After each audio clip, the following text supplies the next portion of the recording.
member of the committee not here, but she may show up a little later, and Dr. Bourgeois is not here. But the Beef Committee, I want to thank each one of the people that are here that serves on that committee for being here tonight in such treacherous weather. Man, it's nasty out there. But anyway, we'll get started, and I don't know what we do now. I was expecting to turn this over to her. You know where Dr. Bourgeois is? Huh?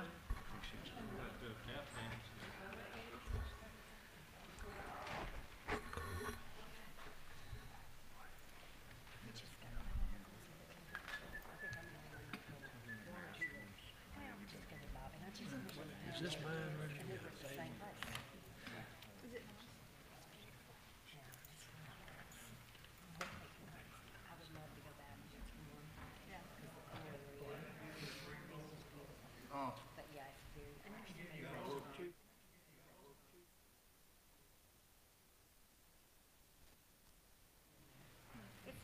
You want to stand in for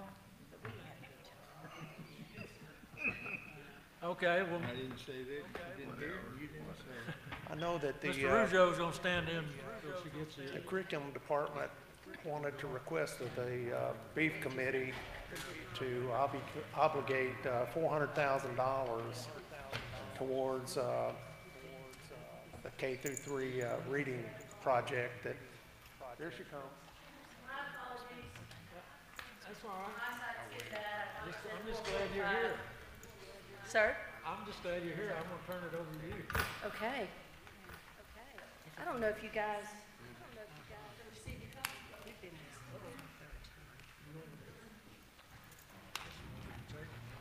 I apologize. I told everybody the wrong time. President Cheatham, Interim Superintendent Downey, and of course Chairman Slack, I want to thank you for meeting. This is just a briefing of what our needs are in the curriculum department and how we can best serve those needs. If you look at the top of that form I just gave you, it says creative funding for K-2 curriculum needs. And I added in parentheses that learning begins from birth to career. And oftentimes, as we are looking at school performance scores and district performance scores, we concentrate mostly on the tested grades. As you well know, grades K1 and 2 are not tested grades, and oftentimes we forget the needs of those students and the needs of the teachers to prepare those students to go into the tested grades. And what we have seen over the years is there has been a huge gap between second grade and third grade. And part of that reason is we have not had the appropriate curriculum in place to support those 3 grade levels and prepare them to move into the third grade and beyond. And we have been using a curriculum, it's called Pearson Basel Readers, and our contract with them is up. Now the Pearson Basel Readers are not aligned whatsoever to the written curriculum, which are the Louisiana student standards, nor was this Pearson Basel Reader and workbooks aligned to the tested curriculum, and thus it was basically a Tier 3 curriculum. So that contract has expired, and we basically, because we have several schools now in Bossier Parish that are in what is the state labeling comprehensive intervention required, or CIR schools, we must provide a Tier 1 curricula for these schools, as well as the urgent intervention required schools.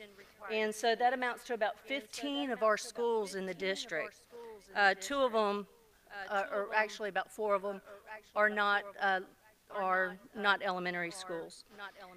So as we began working with these schools that are in urgent intervention, and across the parish, the schools themselves have been purchasing from the American Reading Company a Tier 1 intervention program, or an RTI, Response to Intervention Program, referred to as ERLA, and its mother company, is the American Reading Company.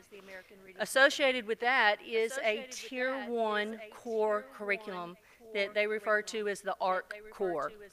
This is a very expensive program.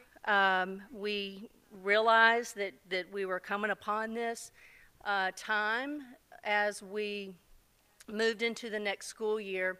But what has happened is the State Department implemented a new program called the Super App, and that means the super application. And the super application takes about 36 federal and state grants, the applications for those grants, and they put it all into one grant. So we only have to write one grant instead of about 36, because it's very much the same questions and over again. And so by doing so, the State Department gave us about 2 months, and this super app was due in February 1st. We got the information and the direction in November, December. And so we had to prepare in just a couple of months for next school year and beyond, when this is typically not done in a current budget year. This would have been budgeted for in the 2019-2020 school year. So it caught a lot of us by surprise of what we were now encountering, and it ended up being all about money. How are we going to fund a Tier 1 curriculum for grades K1 and 2? And this is the other caveat. As we complete the Super App, if we have any curricula that is defined, that we identify, that is not Tier 1, they throw our application out. Now, I'm talking about federal funding just in Title I, Title II, Title III, and Title IV, $7 million. In IDEA, that would be Miss Lillian Holly's budget, we're looking at over $5 million, plus a ton of supplemental grants that we get both from the federal government and the state government. And so our hands are really tied as to the type of curriculum we can and should provide, curriculum that is Tier 1, again meaning that there's 100% alignment between the standards and the test, and what we purchase is going to be what we put in the teacher's hands. So the handout you have, the total cost for this ARC core is, I'm just going to round to $2.5 million, and that would support the entire district with schools with a configuration that includes K1 and 2. When I first brought this to Mr. Rougeau, his eyeballs just about popped out. And he said, we need to look at all of the funding sources that we have available to us. And so that's exactly what we did.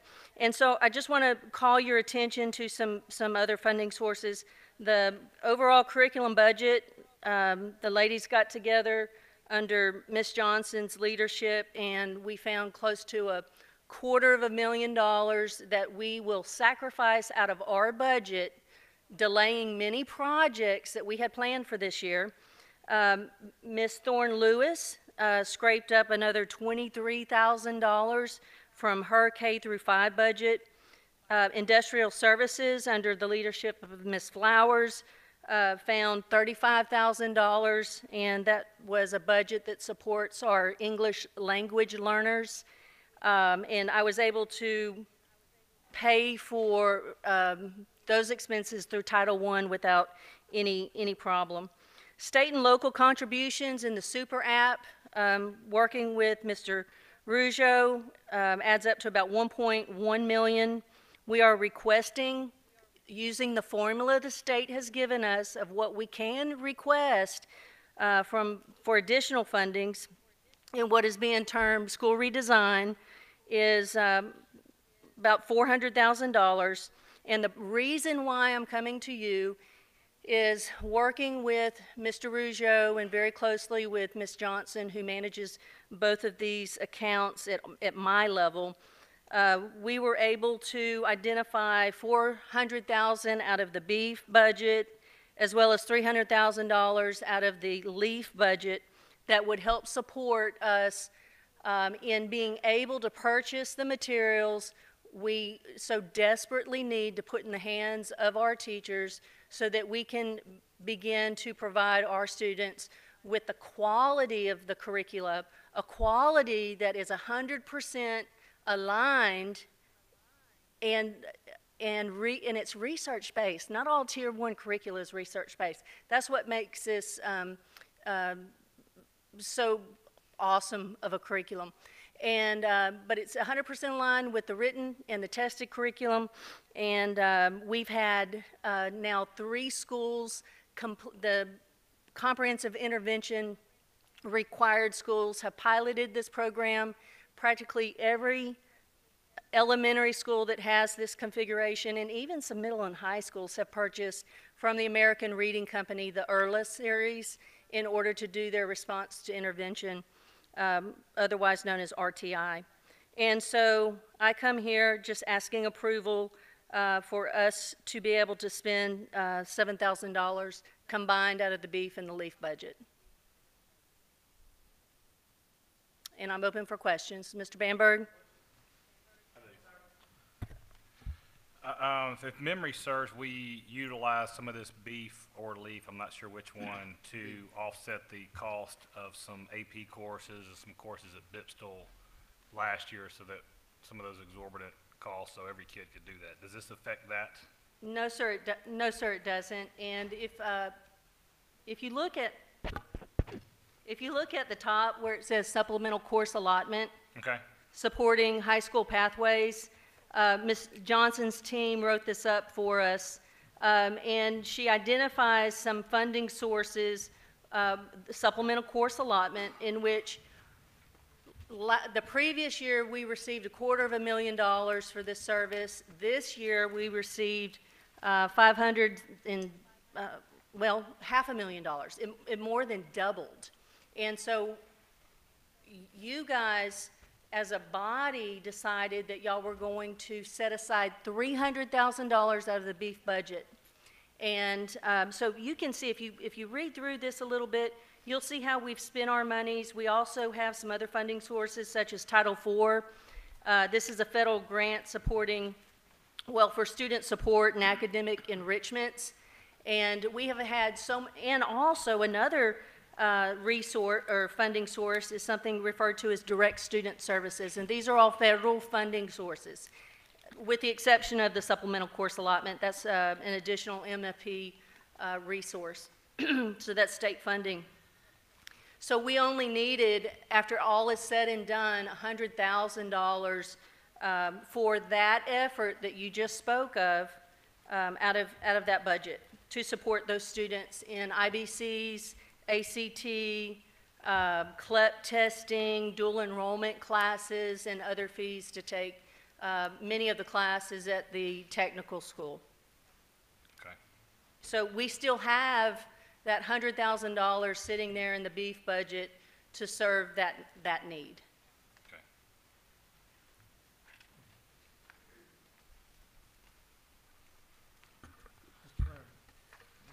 The column where it says state and local contributions super app, that 1.1 million, that money's coming from our budget? Yes, sir. That would come from the general fund, Okay. as approved by Mr. Rougeau. Okay, you good with Yeah, that? Then the other column, funding requested super app, the 409,000. Is that money that we have now or that we're gonna be getting? Hopefully we get it. In the super app, the State Department reserved, I believe it was it 30,000 or 33,000 per school? It was 30? Okay, so any school in our district that was labeled CIR, comprehensive, urgent, or comprehensive intervention required, or UIR, urgent intervention required, they set aside in their budget $30,000 per school.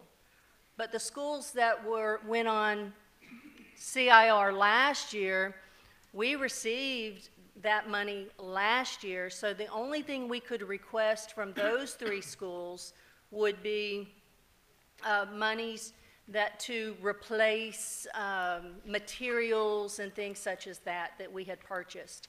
The other schools, we are requesting the full $30,000. So we have 6 schools that, that I'm thinking right now that are in CIR and UIR, but possibly more. Yeah, we have more than that. So we are asking the maximum amount and had to provide lots of documentation justifying the reason why we were asking for that particular amount. Okay. I'm just trying to make sure that I'm on the same page, but by doing the 400 and the 300 from the beef and the leaf, then we're covered. We're not gonna have to come back with any more money That is correct. for this, okay? And I'll just say, I've talked to several principals who have been using this, and if the board members haven't talked to some of these elementary school principals, and they love it, and they were in super support of us moving forward with this, and said it's been very beneficial to their classrooms. Thank you. Ms. Brown. Just one question. The funding requested, the 400,000, that's been requested, but we have not received it. Is that, am I reading that right? The 400,000, that's sitting in a beef account? No, the 409,330. Oh, I see that. Funding requested. Yes, Have we re- submitted that application prior to February 1st. But we don't know if we're getting it for sure, or we do know we're getting it. We for do sure? not know. It will be decided at the Bessie meeting, I believe, in April. Okay, so if we do not get it, so where is that money gonna come from? We'll go to Plan B. Okay. We'll That's what squeeze some scares more me. money out of our funding That's what sources. scares me. I feel certain because this is a mandate Okay. by the State Department. Not that all mandates are funded, and you guys know that well, but I feel certain that this funding request, especially when they see the contributions that we're providing at the state and local levels, meaning MFP monies, we're braiding funds is what they call that. Mr. Bullard. Thank you, Mr. Chairman. Dr. Bourgeois, Yes, sir. a couple of questions. First of all,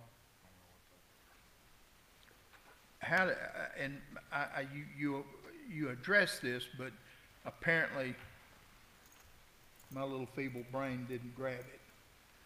Could you tell me again how we wake up one day and find a $2.5 million shortfall? We did short know. version. Yes, sir. We were not planning on having to purchase these items until the 2019-20 budget came about, until we submitted that budget. And Karen Flowers would then, at that time, through the textbook budget, she would have written that in. When they came out with the Super app, which was introduced in the fall, and we were given some heads up and some training there, and then they finally provided the workbooks as well as the planning guide with deadlines as early as February 1st, and with the understanding that we would have to implement this immediately, and our schools that were CIR and UIR schools were not identified until November. And so there's a couple things going against us. We did not know the schools that were being identified. We did not know at that time what was being required of those schools and training of personnel, nor did we know that they would require Tier 1 curricula beginning the very next school year. And so it just wasn't on our radar, it wasn't in our budget. These were things the State Department put on us at the last minute. And then with our February 1st submission, we're still gonna, get some information about their contributions. The State Department did allocate 85%. It's not available, 85% of our federal budget, but we can't use it right now. We're just playing with those numbers.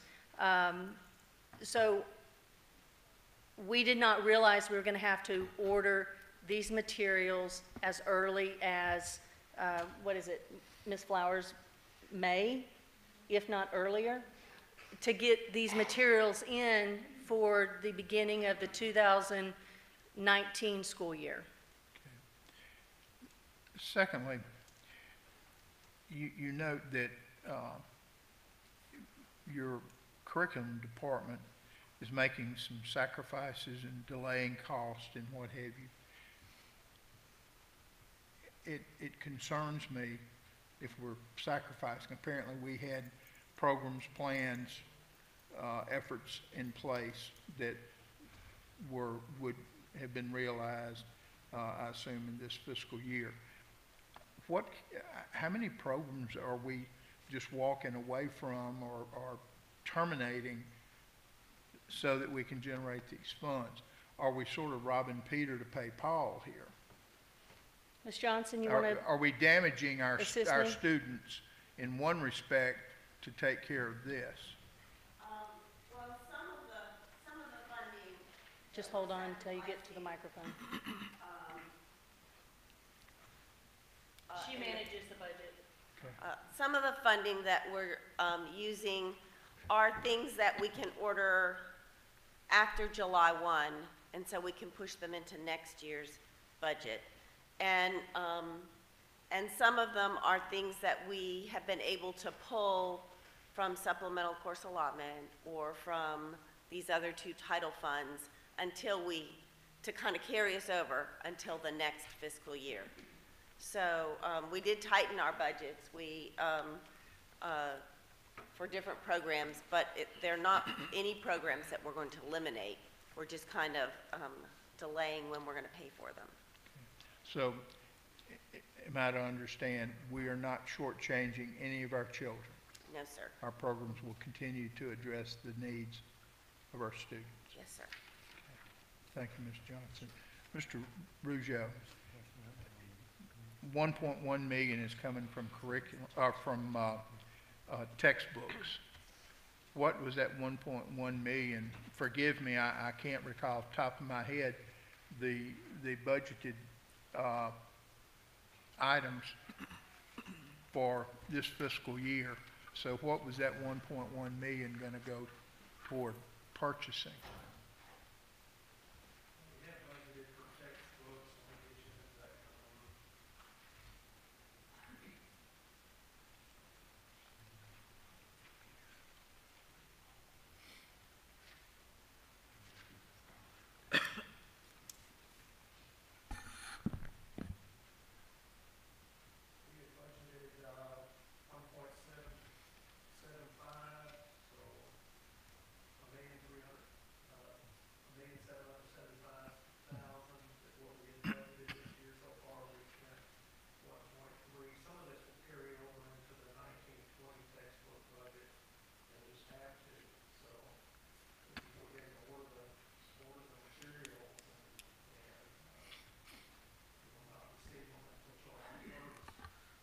Okay, pardon me for interrupting, but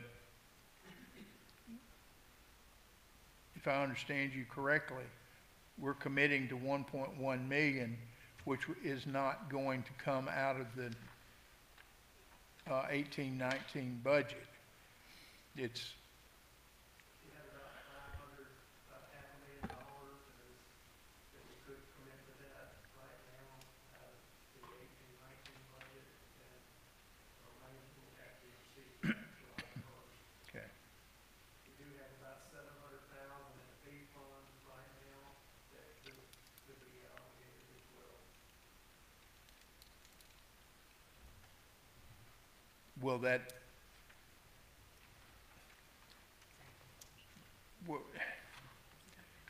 we're not trying smoke and mirrors here, I hope. I think we understand each other. where there's full disclosure of what's coming from 18-19 fiscal year budget. 500,000 coming from 18-19, and then these other funds that, Dr. Bourgeois has for 400,000 from me, 300,000 from the LEEF fund. Would be 600,000 from your textbook budget. If there's only 500,000 and we need 1.1 million. That'd be out of the, 19-20 budget. 600,000, okay. So the 1.1 million won't be necessary to affect any purchases between now and, In order to make it work budget-wise, that's how we'll have to handle it. is that what, is there gonna be any negative impact on our textbook requirements for 1920? On the purchase order, they could just put proceed on July 1st, and it wouldn't be a problem. And we'll have material in time for school start. Dr. Bourgeois, is Yes, sir.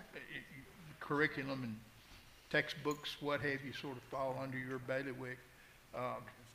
Is it fair to say that by postponing or pre-committing 600,000 plus from next year's budget, is that going to create any difficulties insofar as required purchases for next fiscal year? Are we going to come back here, where I'm headed is, are we going to come back 4 months from now and we're going to have, well, we had this, we have that. Now, we've had to commit 600,000 here. We got to make it up plus some over here so that we can fund all of our programs. I don't have a problem with this. I just don't want our children to get shorted, be it in programs or materials, anything, neither today or next fiscal year. Yes, sir, and it was my understanding when before the super app and all those demands took place and the schools were identified as either CIR or UIR schools, that Ms. Flowers would have appropriately budgeted the 2.5 million for the 19-20 school year. So we're making it work, so it would only be that 600,000 instead of the 2.5 million that she will budget, that will go towards this initiative. Dr. Bourgeois, thank you for your answers, and Ms. Johnson and Mr. Ruggiero and everyone else. Thank you, sir. Mr. Chairman. Go ahead. Thank you, Mr. Chairman. Ms. Bourgeois, Dr. Bourgeois, I'd like to thank the curriculum department for their scrubbing, shifting, or whatever they did to come up with this, because as our president said, the schools receiving this love it and they need it. And I think we should go ahead and make it happen. Thank you. Thank you, sir. Go ahead. And I guess, Frank, you know, when we first heard about this as board members probably 2 or 3 weeks ago, it was presented to me that we would need like $1.7 million, and then we kind of fast forward to today, and the number, I know we've had some people crunch their budget and their numbers, but it sounds like in order to come up with the money we needed, we're just reaching over into next year's budget to make it all happen. And I guess what the concern is, when we first heard we were going to have to pony up $1.7 million, you know, where were we going to get that? But it sounds like y'all have been able to do some numbers and pulling from this year's budget some money and then some money from next year's budget to be able to make it happen. Is that? Normally for textbooks budget, you know, $1.5 million, like in the current budget, we have 1.775 budget. So that's a pretty consistent number from year to year. So that's what we have. But I guess since this is just a case, I guess what some of us are having a hard time wrapping our head around, so 1.75 is what we might budget for textbooks, but if we're spending this much on just K through 2, are we gonna be pulling money from middle school and high school? Are they gonna be shorted because we had this thing pop up on us?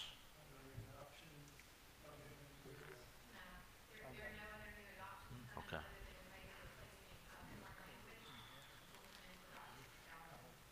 Yeah.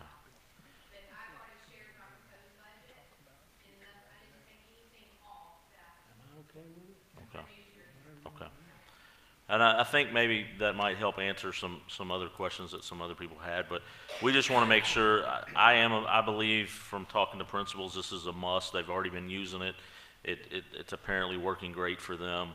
And, you know, our elementary school principals and teachers have struggled more with this tier 1 probably than any high school and middle school has. So for them to be on board and be excited about this, I just want to make sure we're not putting any more stress on you for next year's budget than you already had.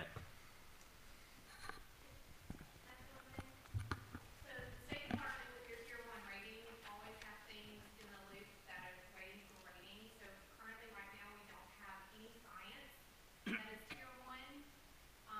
Middle school is using a program called Open SciEd, and we just don't know. Something may pop tier 1 a month from now, 2 months from now, and there is possibly in that case that we might have to come back and say, we have tier 1 now, but hopefully we can push that to the following year.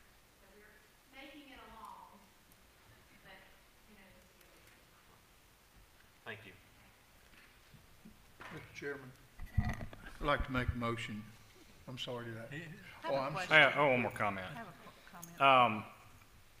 I don't know if you work with your other counterparts across the state in curriculum, but how are they handling this? I mean, we got BEEF and LEEF that they don't have. We got a general fund that maybe some of these districts don't have. Are they just up in arms going, what are you putting on us as an unfunded somewhat? What's being said is that many of the districts are having to take out loans in order to support this effort because they too have to implement the exact same curriculum as we do for their CIR and UIR schools. And we're fortunate to have a few schools that are elementary that are labeled, that carry that label. There are other districts that have many, many more, and especially the rural districts. That's what they're doing. They're taking out loans. Okay. I was wondering if they had it, they're taking out loans, that answers my question. Dr. Bourgeois, Ms. this Smith. is going to be a reoccurring charge each year for the curriculum, or does it last for the 5 to 7 years at Pearson? I mean, what? I'm going to ask Okay. our instructional services supervisor. Okay. There are a few reoccurring charges. There's a program called School Pace, which is an online database portion that allows us to track our students, which is $5,000, actually $5,500 per year per school. And there may be some replacement costs because most of the materials are paperback books, which may suffer in the hands of littles. That may have to replace, but it will not be a $2 million endeavor again. So how long are we expecting to use this curriculum? It's not a curriculum that is going to expire like a contract that we have. It'll be a year-to-year deal. And what is the training that's planned for the staff that'll be using that in K through 2? A whole lot of training, very expensive training as well. What is it, 10 days, or did we do the 20-day? So we have several 3 days that we will qualify for as supervising committee units, but each school will receive 5 days of embedded on the site and with their own coach. Okay, because I know teachers are really frustrated about changes and changes and changes. So I'm just trying to make sure they're going to receive adequate training for that. I know if we're getting this at a late date, are we going to get it in time to have that implemented for this, summer to train them, or? We actually already have some PD days scheduled for this spring. We have one next week, Ms. Lewis can probably speak. Yes. What Yes, are they- you doing? Yes, we've already started planning for the training, because I am very much aware teachers need back to work. They don't want to walk in August and have new books to be teaching and studying. So we have planned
Mr. Chairman, if I may. Yes, go ahead. We've got to get started. We have our audit report coming up. I'd like to make a motion that we authorize partial funding grades K2, Tier 1 ARC Core as described and presented by Dr. Bourgeois. Second. Have a motion and a second. All in favor? Aye. Yeah. Thank you. Thank you. Who's going to prepare my presentation? She will, if you get with Andrea. Ladies and gentlemen, you'll forgive us if we move right ahead. We have a couple of things we've got to take care of in the Finance Committee meeting. So at this point, the Finance Committee meeting for the Bossier Parish School Board will begin. Our first item of business addresses the request to obligate 2020 funds for the purchase of buses, followed by a request to approve the purchase of buses for the 1920 school year, both presented by Mr. Dave Haddon.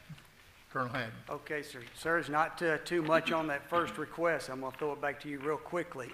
I'd like to request that the committee approve obligating 2020 funds for the purchase of buses and a mechanic vehicle in the amount of $1,331,300.36. And again, that's just to obligate funds for next year so that we can go ahead and put our order in today.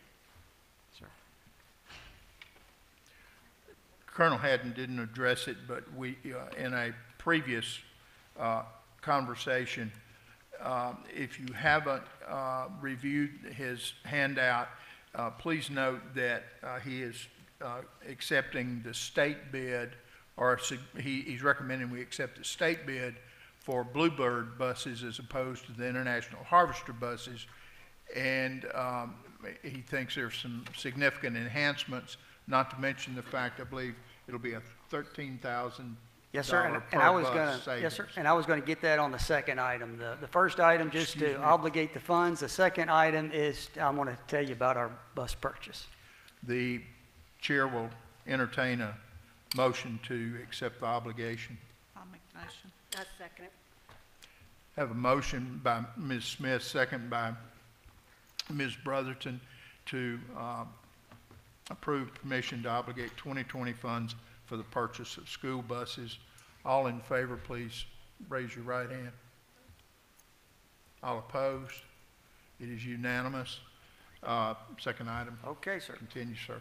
All right, on the second item, I'd like to recommend that the committee approve the purchase of 14 school buses and a mechanic vehicle for the next school year. As you can see on our slide here, last year we bought two sped buses with AC lifts, with lifts, and we bought two 12 66-passenger buses.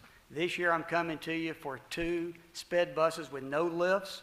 The reason why we don't need lifts this year is that we have a day-to-day requirement for 11 buses with lifts. Due to transfers, that could be as many as 21. But right now, the fleet has 46 buses with lifts, so let's go ahead and skip that for this year. The second item there, I'm asking for 12 buses that are 77-passenger buses. They look just like the 66. You're not going to see a difference other than they're a little bit longer. So what do we get with these buses? We're going to get the Angel Track cameras, and Mr. Masur and Mr. Bullard, you saw the quality of those cameras. We're getting those cameras already installed on the bus. Last year, we had to buy the cameras and then install them ourselves. So the cameras are already on. They're coming with dual heaters. Since it's a longer bus, they'll have 2 heaters for the children. They're coming with remote mirrors that are heated, LED lights in the back, LED lights on the stop signs, extended range fuel tanks, dual handles for the small children to get up on the buses, extra lights for the drivers on the bus, and more horsepower. And for that, you're going to pay $13,000 less than what you paid last year.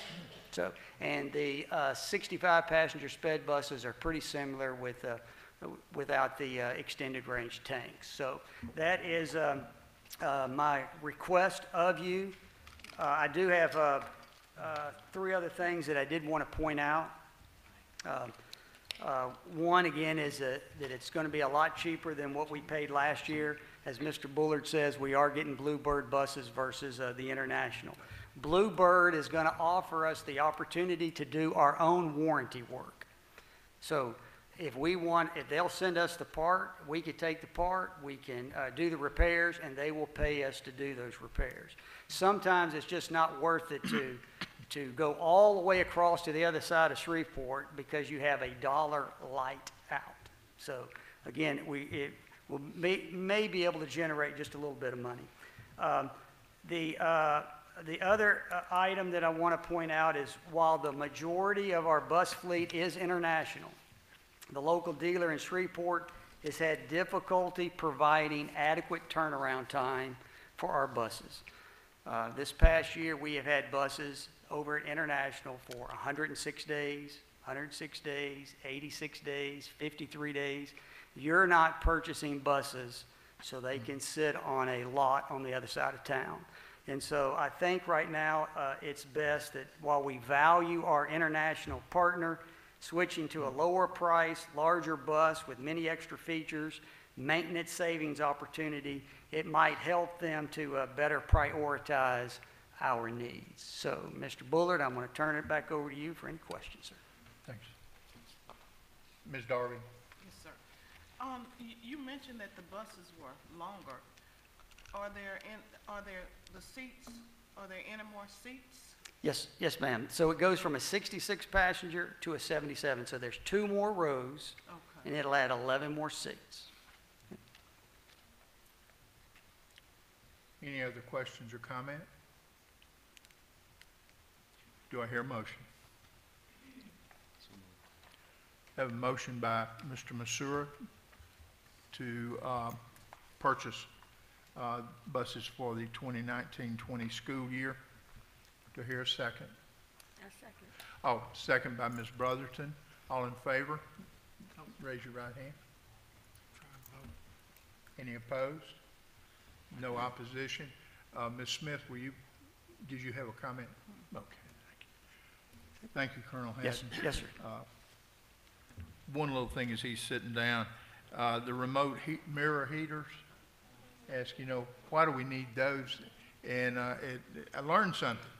All our buses, when they take them back, they resell them up north, and they can't sell one that doesn't have a remote heater because they're dealing in snow and ice every day. So, little something we didn't know about.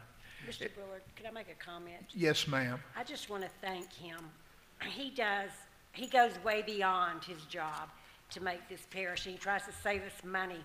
And I just want to say thank you. I think everyone feels that way. You do an awesome job, and we really are lucky to have you in this parish. Thank you. Thank you. I agree. True words. At this time, it's my pleasure to call to the podium Ms. Cindy Thomason.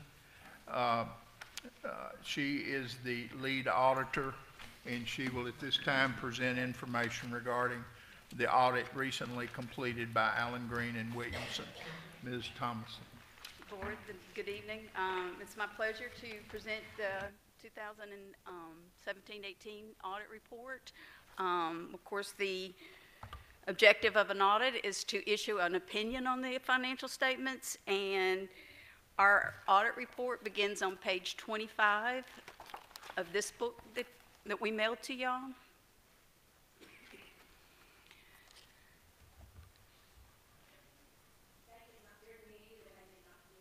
Oh, did we mail it to the wrong person? There's somebody.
I apologize for that.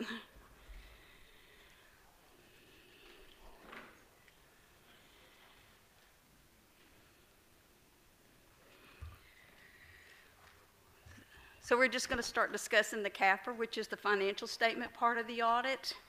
And on page 25 is our report on the audit, and it is my pleasure to say that we will be issuing what we call an unmodified opinion, which means it's a clean opinion. And what we're saying there is that we say that your financial statements are fairly stated in all material respects. We do not do 100% testing, so we don't give 100% assurance. But the financial statement accounting, excuse me, we follow the GASB, the Governmental Auditing Standards Boards, and according to GASB, we present two sets of financial statements. One is what we call our governmental activities, and those begin on page 44 and 45. And these financial statements are what we are presented on what we consider a full accrual, which is like most businesses present their financial statements, and it includes all capital assets and all debt. And this also includes, you know, your responsibilities for your net pension liability and your OPEB liability. So at the end of, when you consider all of that, we have a deficit ending net position of $378 million.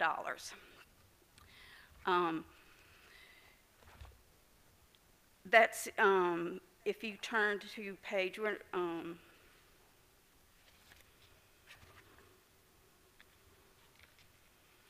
the two major notes that describe that is note 5, which is your capital assets, and that's on page 73.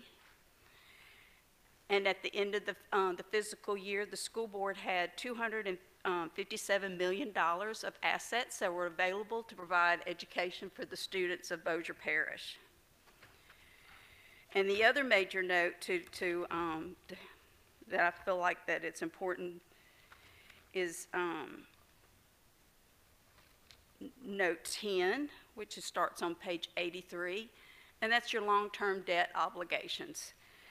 And of course, your major larger debts is your net pension liability of $276 million, and your OPEB liability, which is providing health insurance to your retirees, is $345 million. And that's considering what your retirees are receiving now and what your current employees have earned to date that they up for health insurance once they retire. I think I asked you this last year. Could you just comment, these numbers are staggering to some people. Well, they are staggering. Can you elaborate that we are not unique? These numbers and larger numbers will show up on the audit of every school board in this state, and if we go across the river, we go beyond the millions and we break the billion level over there. Yes. So it's not just us. One of the larger liabilities is your net pension liability, which, you know, the way that it's funded by the school board is you budget each year for your salaries and your pensions, but when you send that money down to the teacher's retirement system, they invest those, but they also, what's invested and what they expect to pay for your retirement when you get ready to retire, there is a shortfall. And you have to take your net proportionate share of that, even though probably you'll never have to, you know, if the school board closed today, you really wouldn't have any more obligations. It would really be a state liability, but GASB thought that it was very important that you show your responsibility of the shortfall on your financial statements. But the OPEB part, that's totally different. You are responsible for that. And, you know, you are self-insured, and so you would have to continue to pay that liability. But currently, you pay as a pay-as-you-go basis. So basically, you know, when the insurance premiums are due or you fund that self-insurance, you know, that's how you pay for it. But this considers, you know, what every employee has earned to date. Even though you're not going to pay them until the future, this is what they felt like that they've earned to date. But no, every school board has the same large deficit net position. But then we have what we consider our governmental funds, which begins on page 48. And these represented the major funds of the school board. And a major fund is any fund that's 10% of the assets, liabilities, or revenues and expenses. And the school board, you know, of course, the general fund, you have a sales tax fund, your beef fund, and then your construction project. And then all the other funds we group into what we call the non-major governmental funds. And at the end of 2018, the school board reported $144.6 million in fund balance. The general fund reported the 333.7 or $8 million in net position, which is actually an increase of $2 million over the net position from last year. 32.4 million of that is what we considered unrestricted. That's the amount of, those are the funds that the general fund can use to meet its day-to-day operations. And currently you have 1.7 months worth of unrestricted net position related to your expenses. So you have in reserves a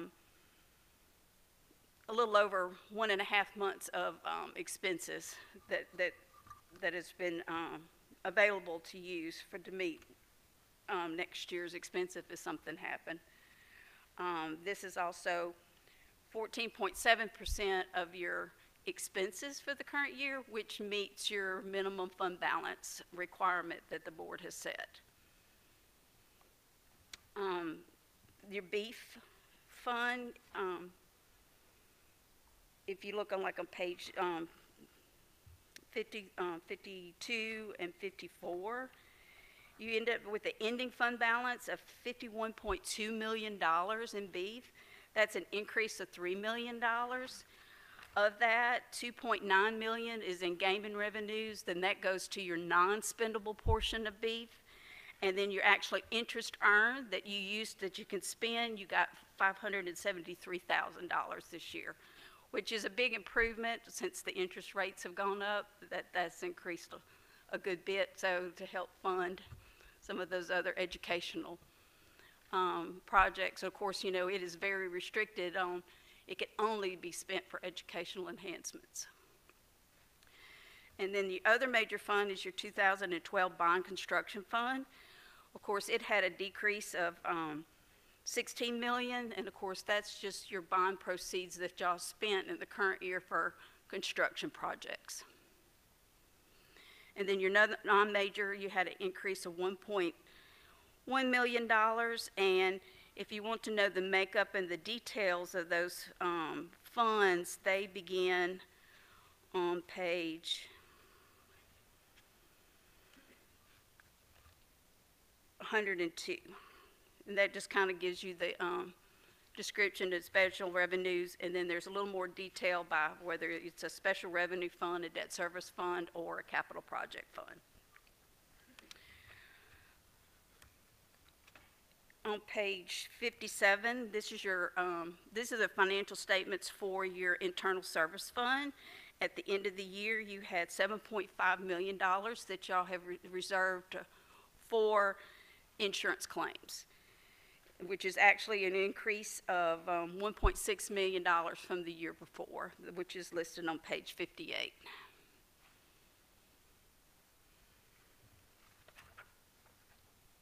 And then just to bring to your attention, on page 96 and 97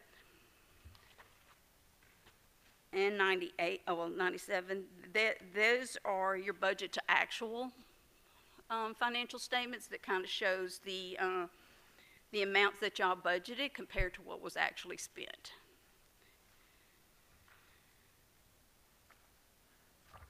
Any questions? I know we're just going to hit the highlights. You actually received almost $1 million more in revenues than you had budgeted, and actually spent $362,000 less than what you had budgeted. So both favorable budget variances.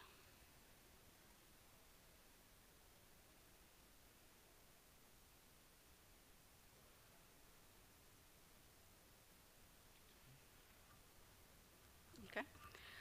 The second type of audit we do is what we call the single audit. When you receive $750,000, we actually have to do an audit in accordance with the Uniform Grant Guidance. And this is in the second book that's called the single audit. And we have a couple of reports on there, a report on internal control, and that's performed in accordance with governmental auditing standards, and then a report on our audit in accordance to the Uniform Grant Guidance, and those are on pages 5 and 6, and start on page 7, go through page 9. Last year, y'all received $21.6 million in federal revenues. That's to help supplement your local revenues for the education of your students. Of course, your major grants is your school lunch and Title I, and your special ed. Those are your major federal funds that you received. On page 13, this is what we have, just a summary of our auditor's results. Of course, we issued an unmodified opinion on the financial statements. We did find 2 significant deficiencies that were required to be disclosed by the governmental auditing standards, and we had 1 instance of noncompliance as defined by the governmental auditing standards.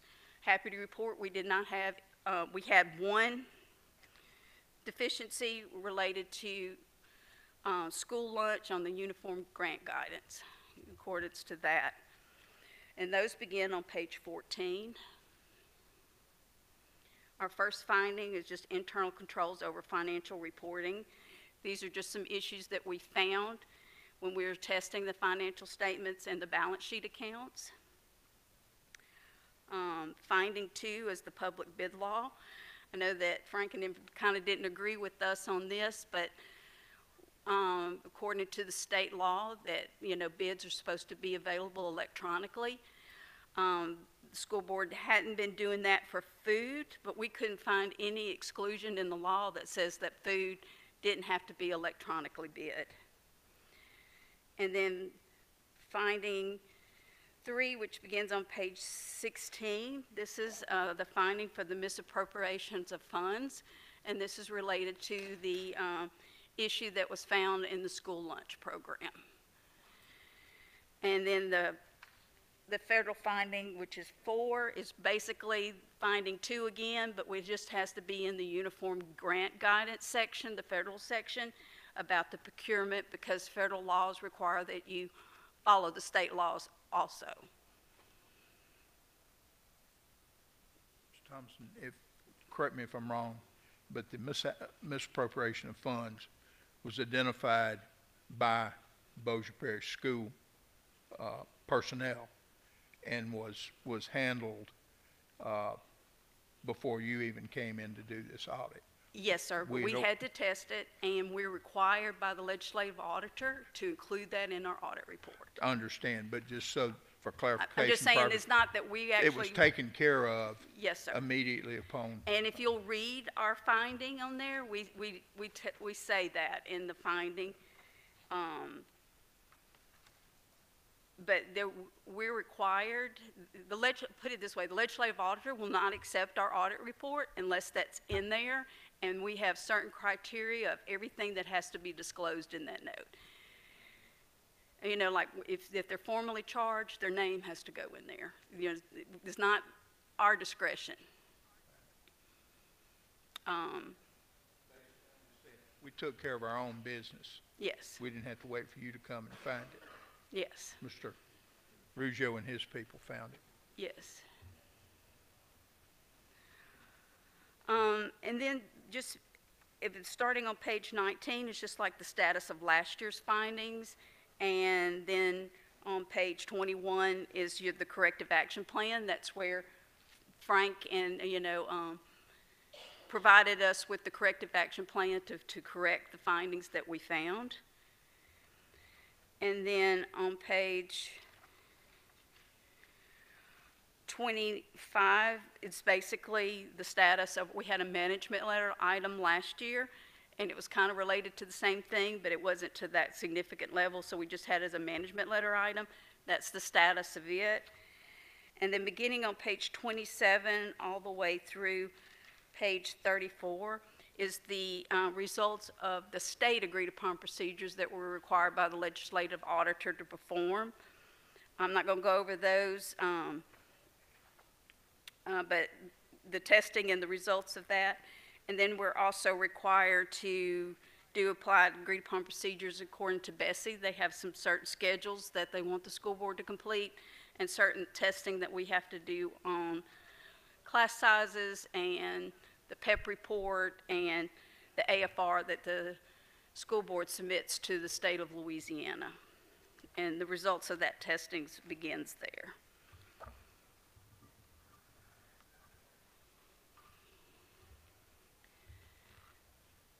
Any questions? I mean, I went through it fast. I know